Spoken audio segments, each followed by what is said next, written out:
Hey everybody, this is that drummer guy Josh Ronquist, and it is my distinct honor to be here with one of my biggest drumming influences of all time, Mr. Gene Hoglan, who is here with Dethklok, Obituary, Massacre, Rivers of Nihil, and local band Dethklok at the Amsterdam Bar and Hall in St. Paul, Minnesota. How are you doing tonight? Excellent. Yeah, warming up a little bit. It's a balmy 19 degrees here, which is 10 degrees warmer than it's been the last few days, so we're excited. Guys are running around in their shorts, playing in the snow. It's super fun. Yeah, it's definitely the weather for it. Yeah, God, Jesus. Yeah, it's just the end of the year, but at least you guys will warm everything up tonight when you guys play. We'll heat it up with a whole pile of death metal. That's right. Absolutely. And you're here somewhat under sad circumstances, filling in for Sean Reinhardt, who unfortunately had to leave the tour. And Or it could be called Reclaiming My Throne. That could be as well. There you go. That's the way I look at it. Yeah, I guess Sean couldn't finish it, so I got the emergency call. Hey, can you be on a plane tomorrow? Essentially, that's pretty much how it worked. So I flew into Seattle and started playing. No rehearsals, just jumped right in. Very cool. Are you using your set tonight, or how's that working? Cool. Fortunately, when the band played the Bay Area, that was like the day I got the call. They were able to go over to Oakland and pick up one of my kids, my essentially retired kid that is at the Testament studio, because I use it up there for that, and so at least I'm out here not playing a 5-piece single kick, silliness, so it's a death metal show playing metal drums. So there you go. And definitely one of my favorite setups as well. I've been telling everyone who asks me about my inspirations for drumming and everything, your setup with Pearl and Sabian is like everything that I gravitate towards as a drummer. Excellent. Like with your Pearls, your Sabians, everything like that. It's just, I love the way it's set up, and it just sounds awesome every time. Cool, thank you. Yeah, got a good round of drums, good round of cymbals. So that's really helpful. You get to hit really hard with them. Yeah, and it shows too. Like every time they play, it's so cool. Cool, excellent. Yeah.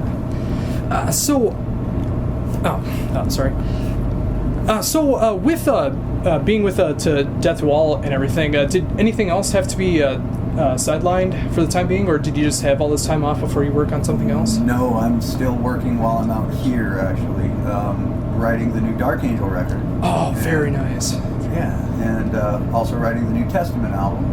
And I've got a project with my guitarist Laura Christine. We're working on that project as well. So I have 3 of those writing projects.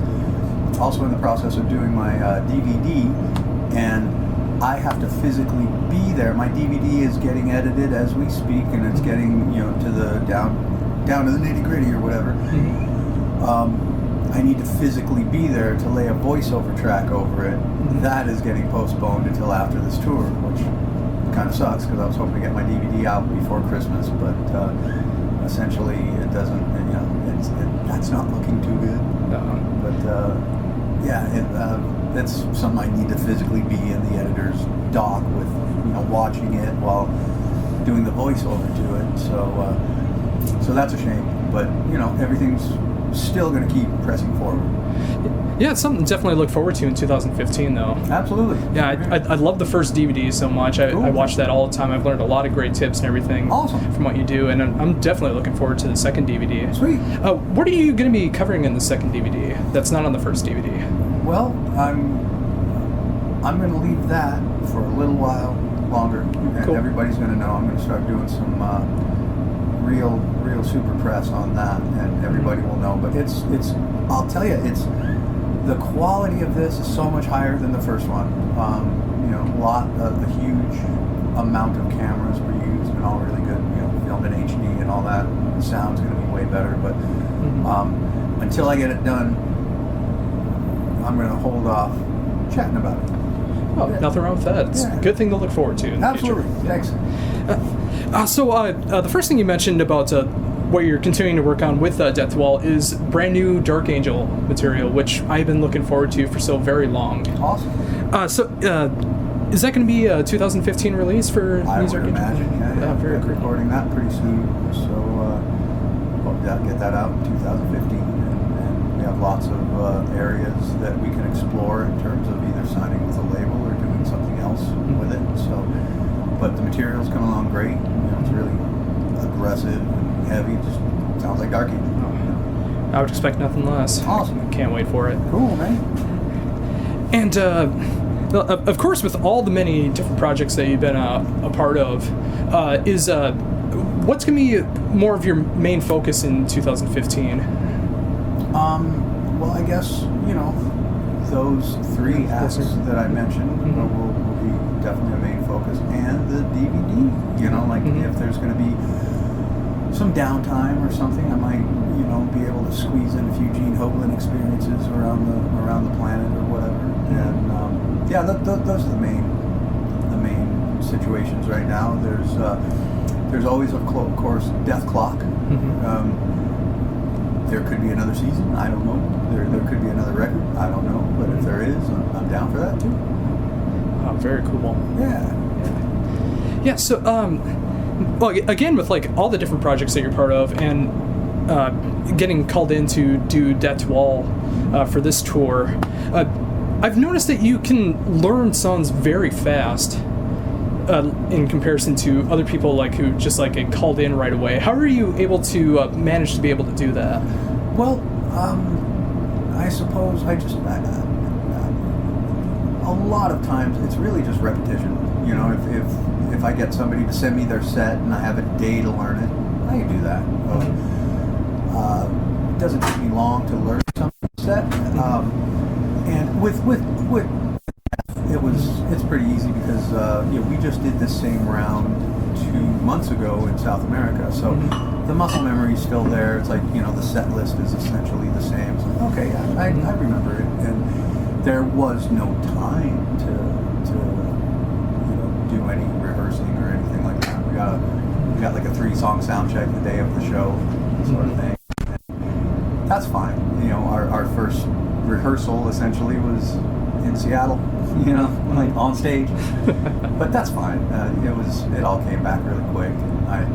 I purposely didn't go over any of the songs, so as I'm playing them on stage, I'm having to remember, okay, this part's coming up, and that's right, this song kind of sounds like that song, don't confuse that, that sort of thing. But it all came together pretty quick. There's been no glitches, and now the muscle memory is just taking over, and we're in the middle of a 10 date run right now, 10 dates straight. Oh wow! Before our next day off, and I love that, because then you get the vibe going. Last night was the first time I felt the vibe being really good. It's been killer so far, but last night was exemplary, and now I figure that every other show is going to be super smooth and super awesome. Oh, very cool. So, with that said, with the set list, is there any particular songs that you'd love to play every time? Oh yeah, I've always said that Flattening of Emotions is my favorite tune to play with Death. I love very playing cool songs, the Human era stuff. I think that's really killer. I dig them all. They're also with Death, and with the amount of different drumming that happened in Death. You kind of please all of the senses of drumming. You've got your savage, scream, bloody gore, and leprosy, and spiritual healing, very meat potatoes kind of drumming. So you try to keep the basics of that together, but you add your own little noodlings, and then the Human era on, you try to replicate the albums as much as possible. So you kind of get to run the gamut. You get to have some fun with the old stuff, and then bear down on the newer era stuff, the technical era stuff, and try to play those as close to the record as possible. Very true.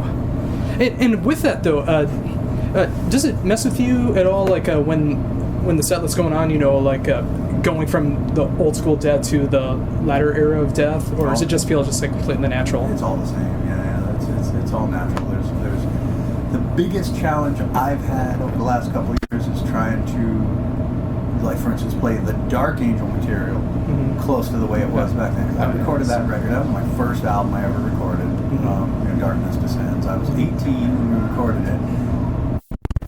I had no idea what I was doing, so trying to replicate some of that stuff, that's a challenge. So I think I'm going to for future Dark Angel shows, we've done our 6 shows around the world, whatever's on YouTube. I'm trying to replicate the old stuff. I think I'm going to start, it's kind of hard to turn back into the caveman when you're sitting around flying on a spaceship now. So, and my playing has improved, and my meter's improved, and all that sort of stuff. So it's kind of tough becoming that caveman. So I think for the future Dark Angel stuff, I might just start augmenting things that I would be playing today, and make it way cooler. So we'll see. We'll see how that goes. Ah, cool.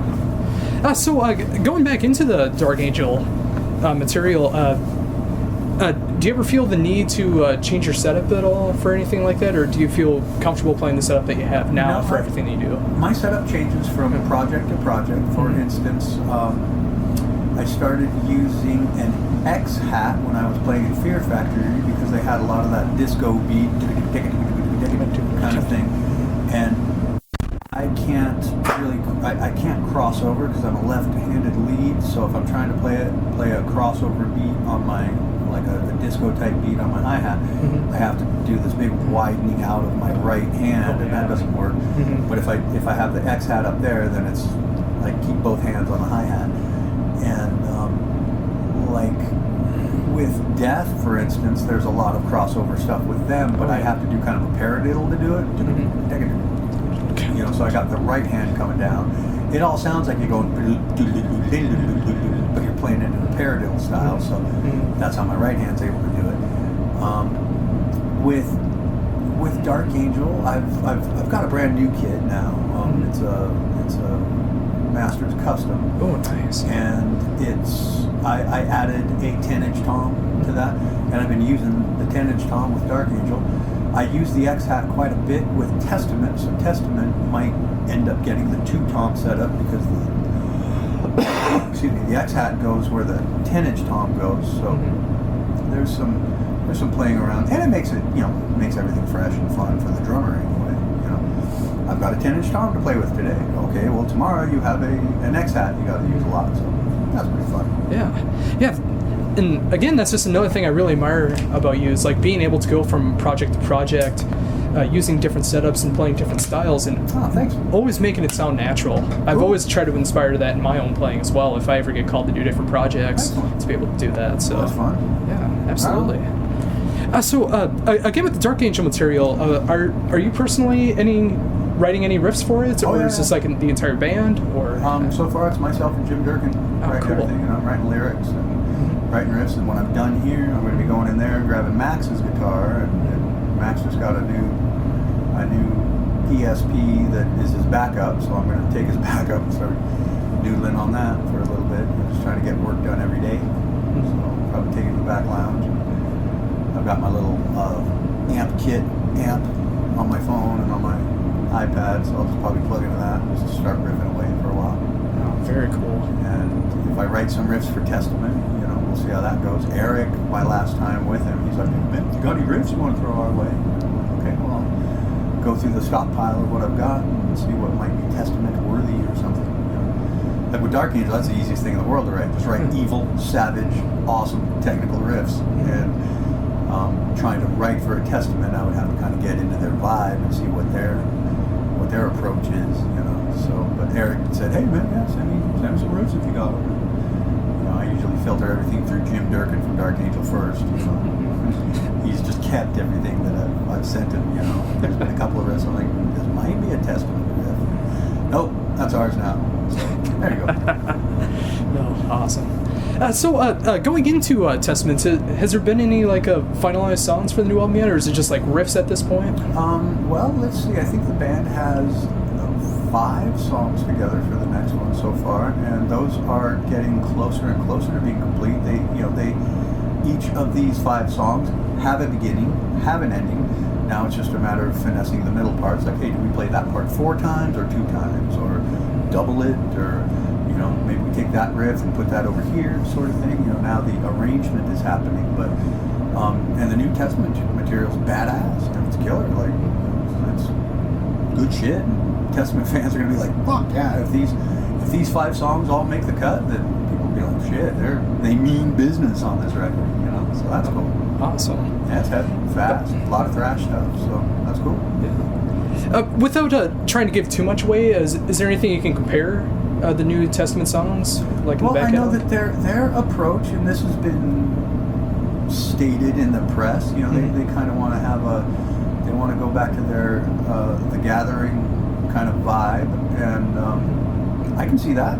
You know, that had a lot of fast songs on it, and that's kind of their approach that they're taking. You know, and that's cool. That was a great record. Oh, yeah. You know, it's no slouch. So just try to write a better version of that. So I think they're going to do it. Awesome. Well, I know you got to get going and everything, and get going for the show and everything, and I can't wait to see you with Dead to All. I've been waiting for this to actually come around here. I was supposed to go to Chicago last year to see Death to All, but I was not able to make it, so I'm glad I was able to make it up here. I just want to thank you again for taking the time to do this interview. And is there anything else that you would like to bring up that I've not brought up yet? Boy, I can't think of anything. I think I'm good. Just, you know, actually, if there are any of like the Gene Hoglan like fan package orderers that have ordered my DVD, I'd like to thank everybody for being so patient. I'm sorry, I'm just so busy to get this thing completed, but I appreciate everybody's patience and understanding on that. And the DVD will be out very soon. You guys have heard my explanations of what's happening right now. I still got to keep working on it. But, you know, I guess just, keep your eyes open for, it's called the Atomic Clock. The Clock Strikes 2. So that's what it's called. And everybody keep their eyes open for it around, you know, early next year, I'd imagine. And it's going to be badass and awesome. Oh, awesome. I'm definitely looking forward to that as well. Very cool. Just one more time, thanks again for everything, and awesome, I hope tonight goes awesome along with the rest of the tour and all of your future endeavors. Excellent. Thank you very much. Thank you very much. This has been Gene Hoglan, and this is Excited Fanboy, that drummer guy, Josh Runquist. Thank you. Excellent.